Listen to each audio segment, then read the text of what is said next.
Bismillahirrahmanirrahim. First, you have to be sure that your life has made a change before and after Tarikat.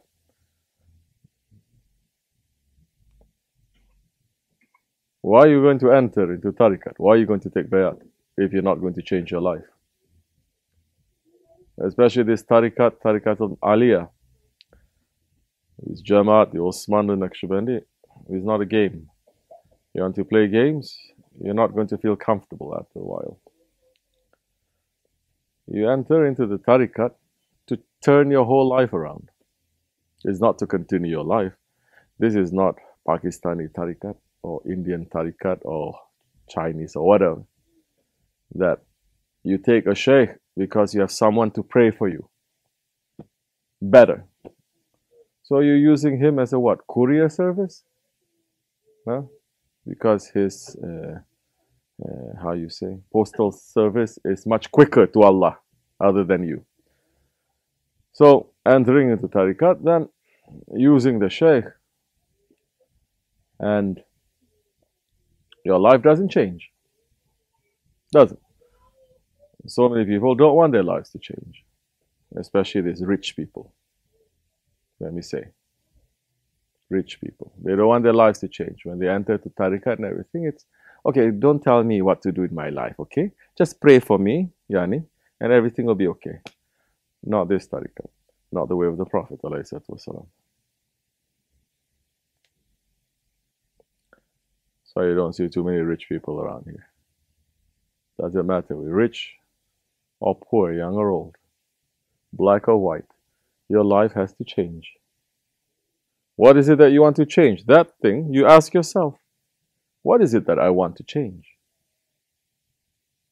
Why I'm taking the bayat? Why I am joining the Tarikat? Ask yourself and ask yourself again and again. This is tafakkur. This is asking yourself. This is questioning yourself before you are being questioned. This is what's going to happen Judgment Day times 1000% difficulty. You understand? They're going to ask you every single question, especially for men. For women, not too many questions. For men, there is. We have a Shaykh. Why do you want to have a Shaykh?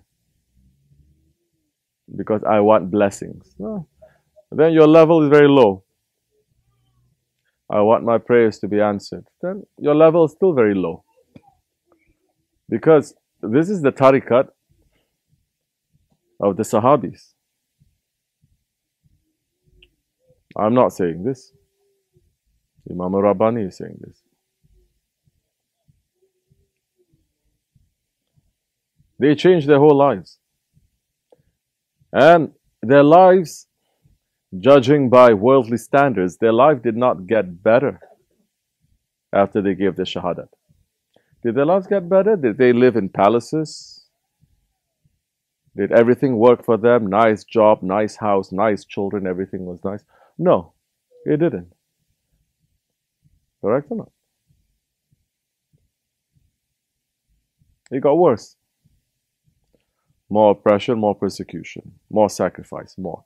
But they were living in paradise because they were with that one who is the owner of paradise. And when they took the Shahadat, it wasn't also for so many people taking the Shahadat, personal salvation. To borrow from Christian word. I don't like to borrow from Christian words. Islam is 1400 years old. We have enough words to use. Now I see Imams there giving the khutbah, talking about grace. There is no word Islam from Arabic, Farsi, strong, I'm talking about strong Eastern languages, Ottoman Turkish, that is taken from East and West, from both the Slavic and the Latin languages, and Arabic and Persian, and then mixing it up to become something that is so sophisticated. You have to use the word grace. But this is because Muslims, we admire non-Islam. Admire through the heart. That's why you keep picking out certain things without understanding what it is. Anyway, so Sahabe-i-Kiram, what were their lives then? What happened to them? Oh, but some of them, their lives got better after that. True. Those who were slaves, they were made governors. Governors at that time, in today's terms, would be kings of different provinces. Like, for example, one person who is in charge of Egypt is called a governor. But today, even the president of Egypt that he's ruling today is very small compared to what that governor in Islamic time was ruling.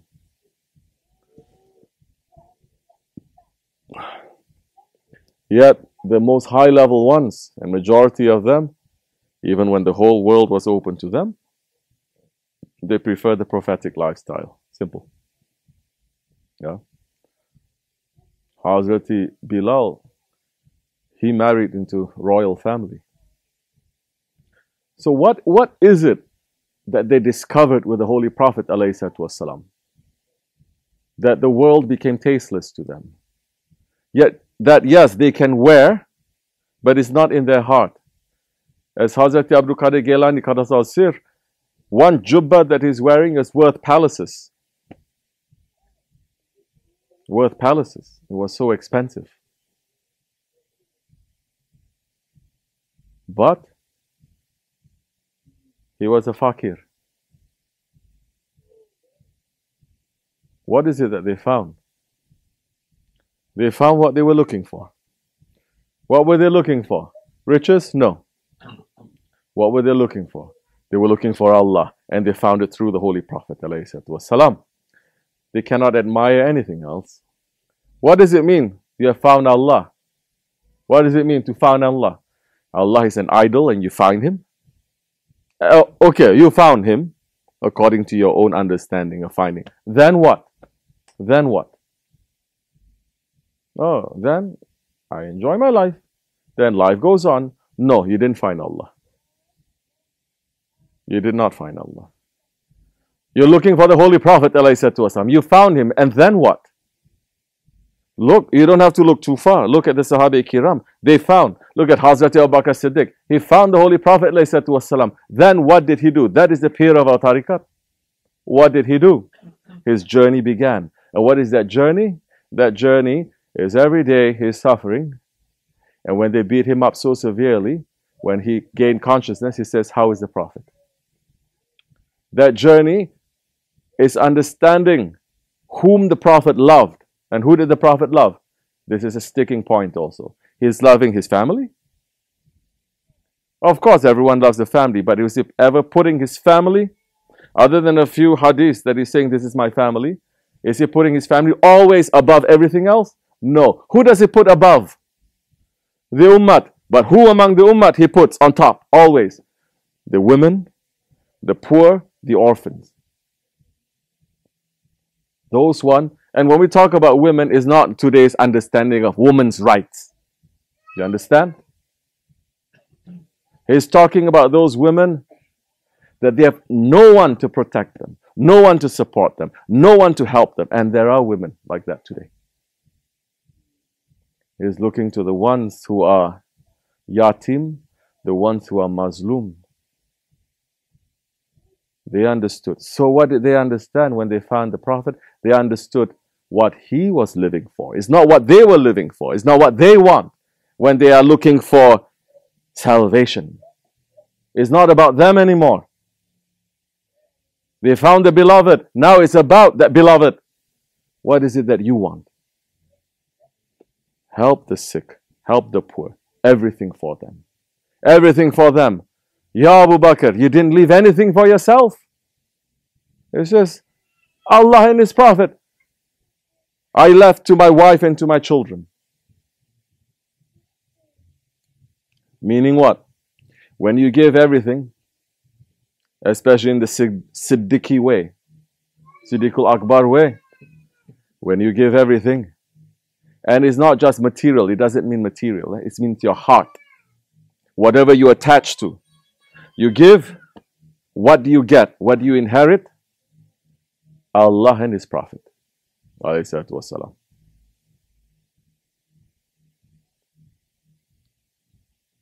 So this is the way. But what is it that you want? So many, they're coming and going, not changing. So many coming and going. Tourists, years, something, they're stuck. They know that too. They look at me, I look at them, and I smile. I cannot do anything else. This is not the way of forcing to. Everyone is an adult. Everyone has intelligence. Everyone must know. It's like you're following a sultan. If the kids are making too much noise for the duration of the sohbat, bring them out if they're distracting. I'm saying this so many times. Huh? Let me not interrupt the sohbat. They are not going to be happy with you.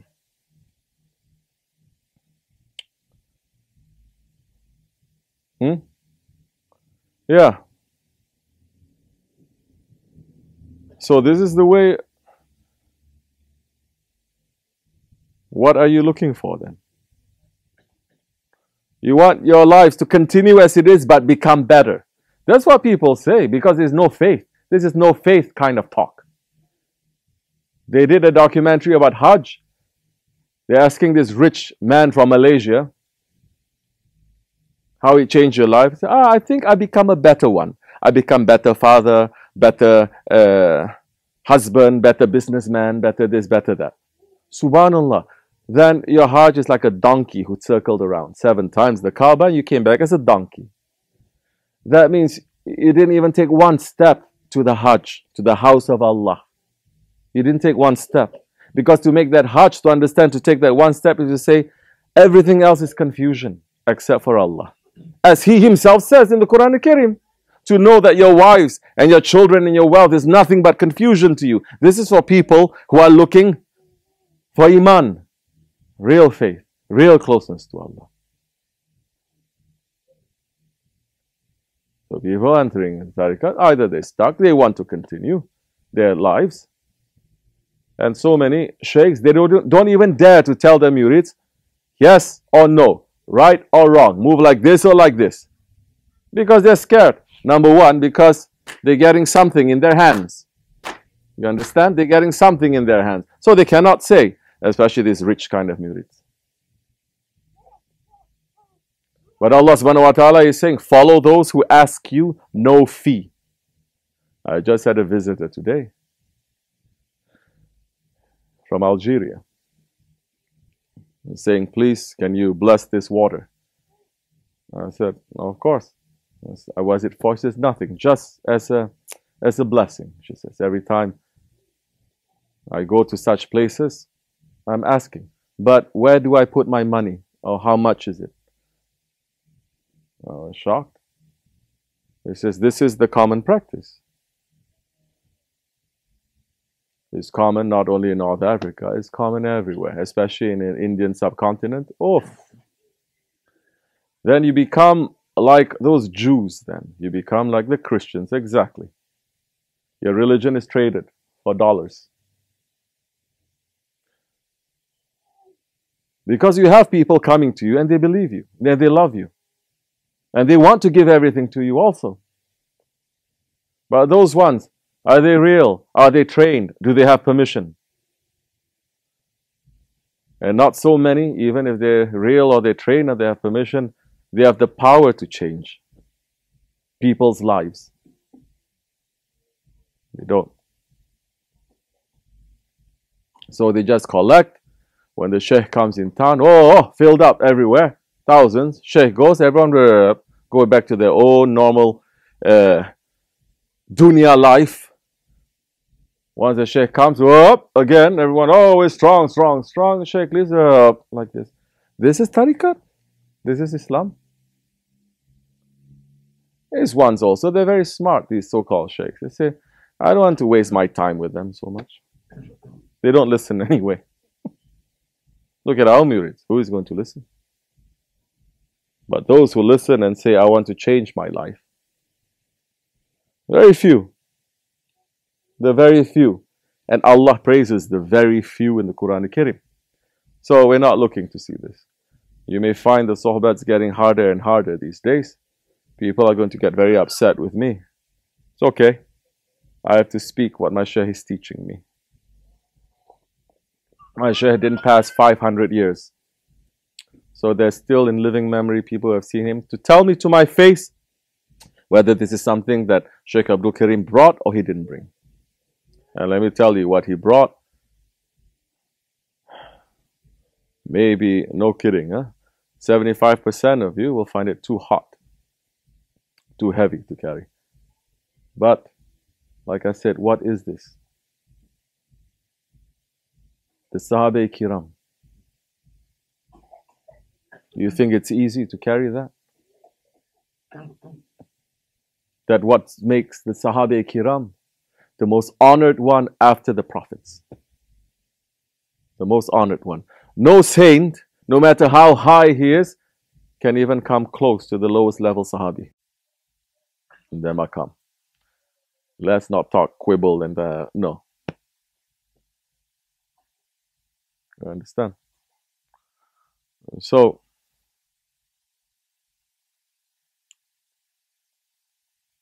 your life must change. Then you must know, what is it that I want to change? That means you have thought. It's like a man who goes to a doctor. I never heard of any man going to the doctor and says, yes, what can I do for you? Just give me some Advil. Just give me some medical advice. It's okay. Everyone is very specific. What they go, why they go, what they have to do and everything. The spiritual doctor for 1400 years, the people were specific, especially in the Naksibendi Tarikat.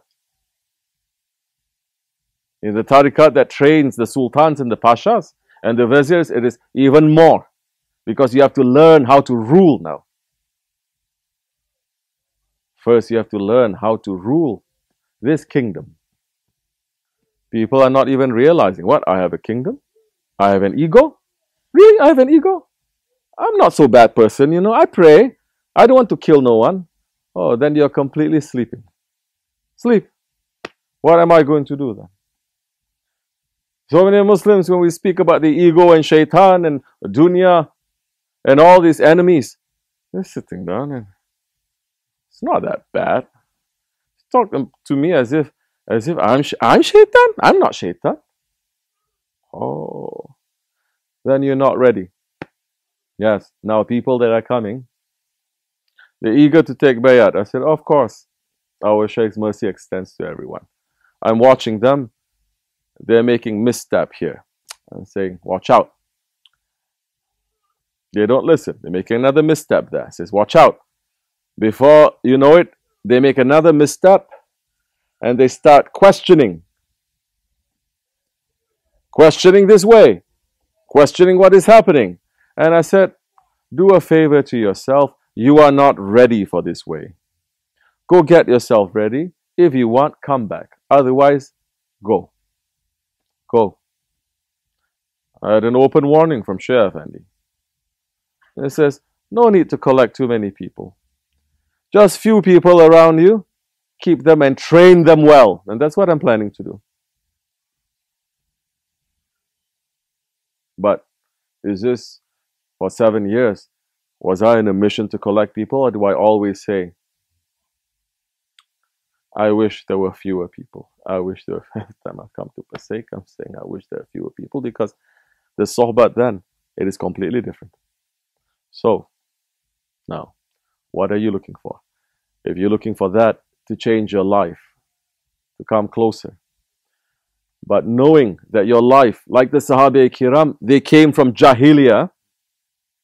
Astaghfirullah, I don't like to speak like that, but they came from Jahiliyyah and they enter into the oceans of the Fakhri Alam. So, you meet a Shaykh in this way. What is your Jahiliyyah? Or do you admit that you have a Jahiliyyah?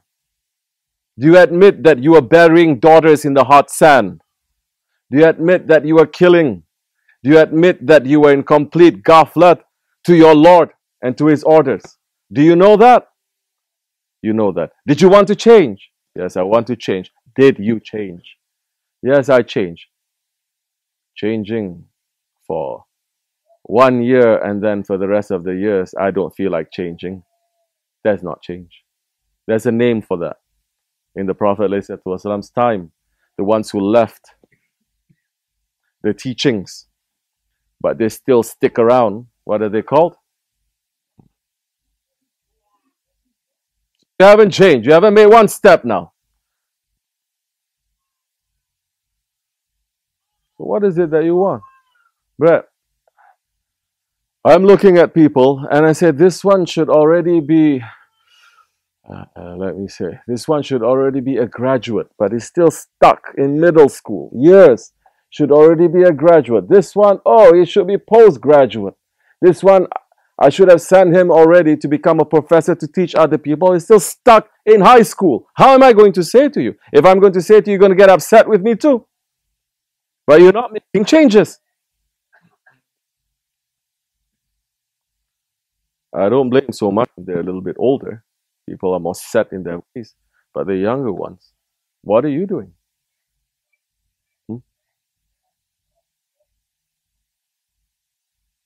Some coming here once a week in the presence. We're making a zikr. We're calling on Allah. We're calling on the Holy Prophet ﷺ. You cannot even wear Islamic clothes. You have to wear, I'm talking to the men's, I'm not talking to the women's. You have to wear all your tight jeans to show everything. You want me to say more? I told you you're going to get upset with me. But this is something our Shaykh would say every week. Newcomers would come in and says, you, what are you doing, huh? You wearing t-shirt? He says, you idiot. Don't you know even to expose your hands, it is makruh for men. What are you doing? You're wearing a hoodie with the Yahudi words over your heart. What does it say? Just go for it. What? Just do it. Over your heart, you're supposed to put the name of Allah over your heart. You're not even understanding to you. You didn't take one step in Tarikat. So what is stopping us from making just these very small changes? Once a week for the pleasure of Allah. Don't look to please me. I can't do anything to you. Ego. So you don't even understand the tricks and traps of your ego. You're stuck. Sometimes huge machineries, they are stuck only by something very small. So you still haven't discovered what that is. Some they're coming, they're not even covering their heads. Some they're coming and say, cover your heads. What's stopping you from putting on a turban? Don't tell me you're doing that 24 hours so you get so tired from outside. You come here, I just want to relax. No. You understanding? Oh, but I don't think I'm ready. Bruh, you have those words to say when Azrael comes to you? What if Azrael comes to you? What if Azrael comes to you when you're wearing a turban? What if Azrael comes to you and you're wearing a baseball cap? What if Azrael comes to you and you are, because I'm saying very hard words and you're still upset with me, but you think he's kind of right, but and you're thinking of Allah and how to please Him, Azrael comes to you that time? Or if Azrael comes to you when you're just thinking, oh, this girl, she's kind of hot, you know, I wonder what the... What if Azrael comes to you when you're in the bathroom? Big problem. So now, you're not leaving Jahiliyyah. You don't want Jahiliyyah. You love Jahiliyyah. You want Jahiliyyah and you want a little bit of Akhirat. Just for a little bit of color, you know. Just like Pakistani food. You have this and you put some spices on top.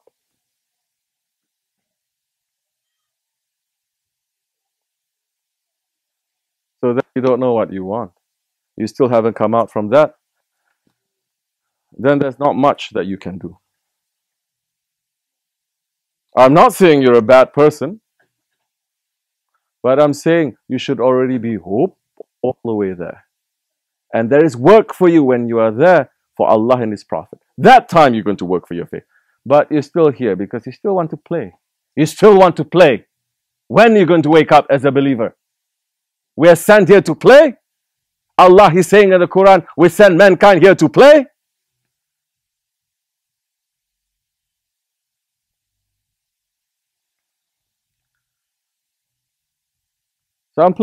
Some play basketball.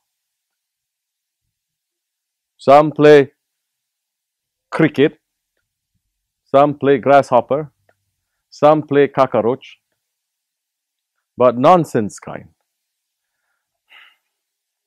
Something must strike your life. You say, there is a major shift. There is a sea change.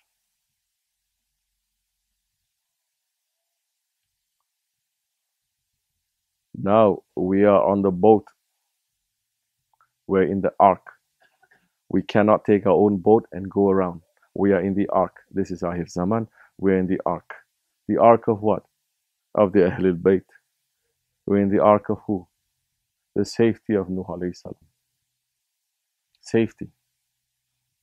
Now it's not even about maqams or stations. It's about safety. But not too many there, listen.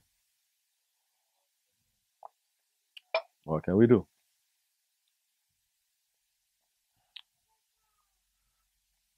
But man that sits down, he understands. He says, I tried to live in this life. It's not bringing me any peace. It's not bringing me any fulfillment. I tried to lead myself. I tried to say, I'm the guide of my own life.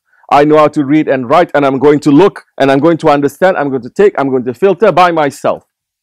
The one who is sincere, sincerely looking, Allah will send him to the highest place. He says, now you are understanding, you are ready for a guide. Not just someone to say Amin to you. Not just someone to lead you in prayer. Not just someone to give you some nice life advice a little bit here and there. Now you are ready to follow, just as Sahabi follows the Holy Prophet ﷺ. Oh, that time, yes, you may enter into the circles of the awliya. You may enter into the circles of the Nabis. What is their circle? It is not to see different colors and shape. No, now you enter as a Sahabi Kiram did. You enter into their mission and what their work is. Why Allah sent them to the world.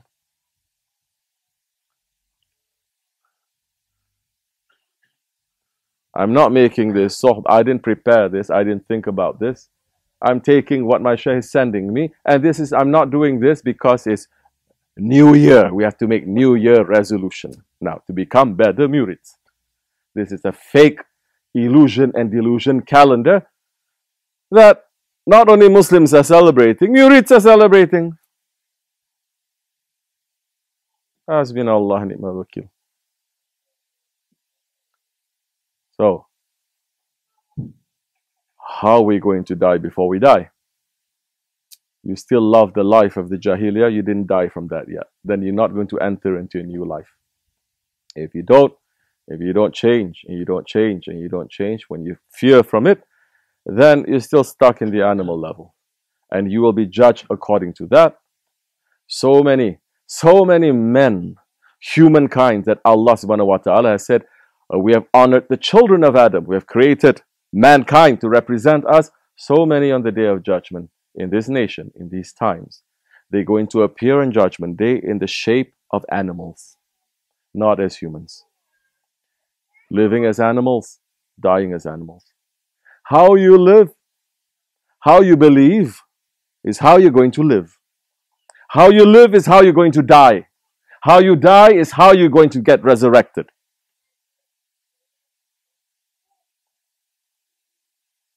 You think being a man, human, is working 9 to 5? Taking care of a couple of things? Enjoying yourself? Oh, praying 5 times a day like a thief. In and out, in and out. That is being the Khalifatullah. It's not even being a human. And your Lord never forgets you. Your Lord is not ignorant of you, and your Lord is not unmerciful and uncaring to you. And your Lord is looking into your heart every day. And your Lord is sad when He's not seeing Himself in your heart. People have become just that, heartless. Heartless.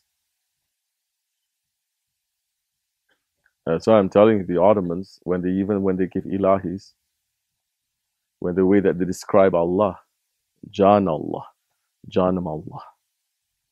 You don't really see this in so many other languages.